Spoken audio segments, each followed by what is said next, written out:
Hey folks, it's time for Frugal Prepper. So I've got the beds all tilled up. I've got the pre-plant put in them, and they're ready to get planted out. So I'm not doing the tomatoes till like next week, which I'm doing some celebrity tomatoes and I'm going to do some vining cucumbers here that'll grow up the strings. Cucumbers in the back. I'm going to do some beans here.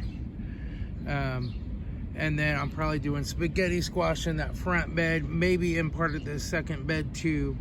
And I'm going to do some pepper plants there too. So plenty of room to get everything growing.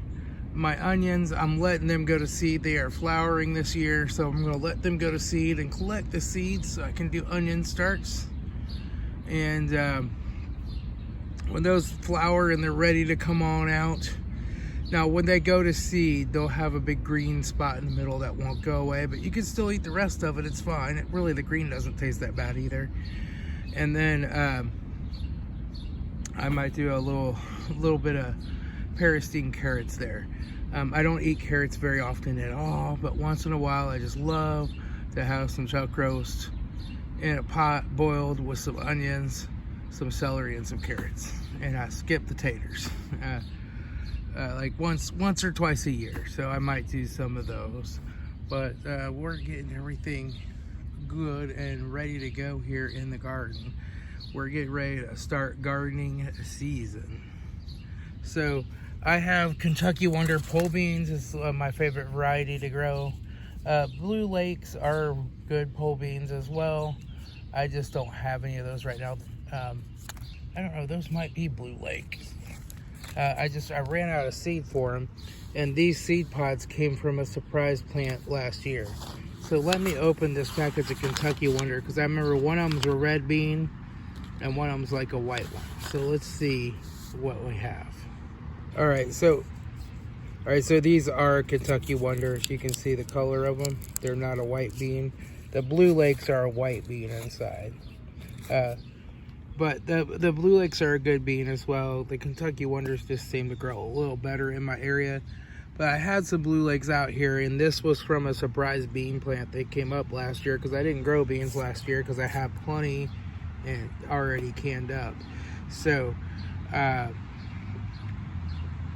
this is just a surprise plant that came up. So I saved the seed pods when I took down my strings and cleaned everything up here.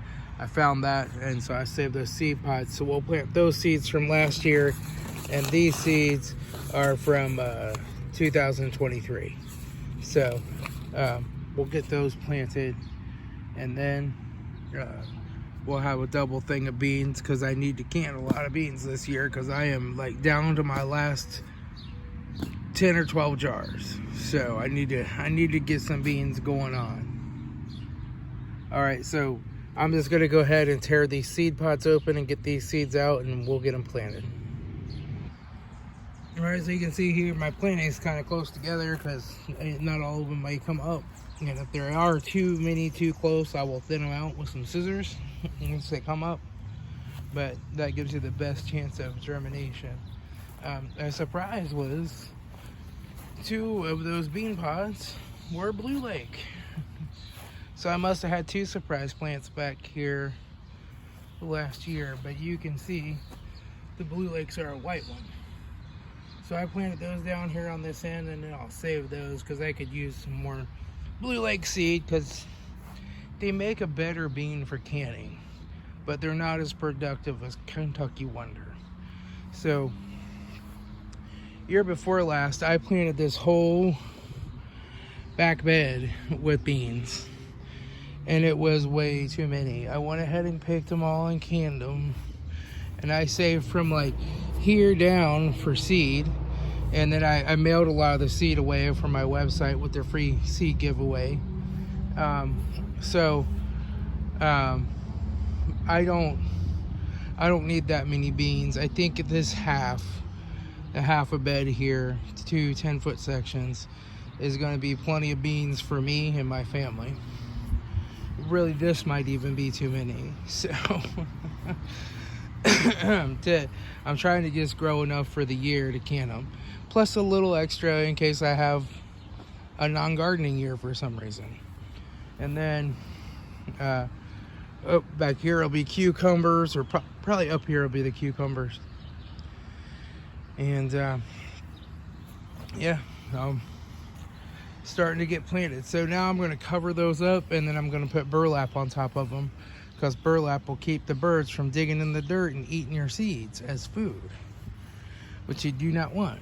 And it helps keep the seed from rolling when you water it. Okay, so now we just raked the dirt over the seeds, threw down some burlap. That piece isn't quite long enough, but it's good enough. So now we're just going to take the watering wand. I don't have to walk it back around the other bed because it's not planted yet. So a lot of times if you're dragging this hose around and you're not careful, you go run over your plants. It's not good. So now we'll just take and we'll water it in there a little bit. I already put my Mittleider weekly feed and pre-plant in the soil when I tilled it, so it's good to go.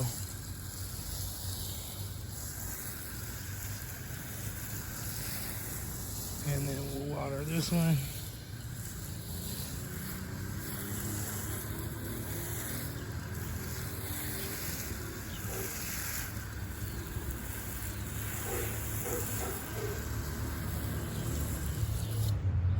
All right, there we go. Now we just gotta water them every day if it doesn't rain, just a little bit like that. And then we'll peel back the burlap here in a few days and start checking. And as soon as we see any green sprout under there, we take all the burlap off. Or they'll grow through the burlap, and then you'll never get it off. So yeah, you want to keep an eye on that. Usually these are sprouting within a week. So and these are planted. This section of the garden is all planted out. I am good to go.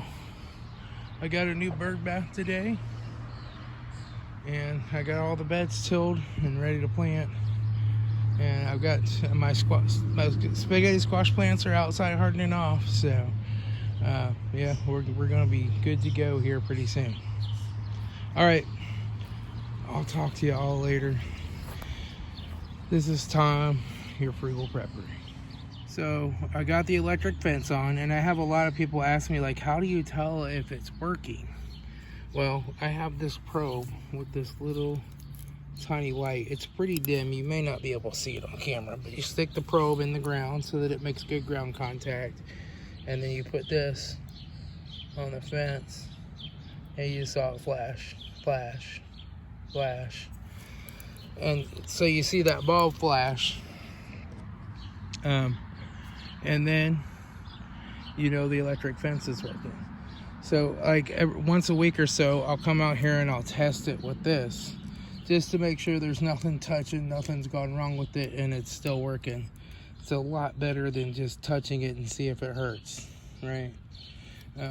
So that's how I test my electric fence, just so you know. All right.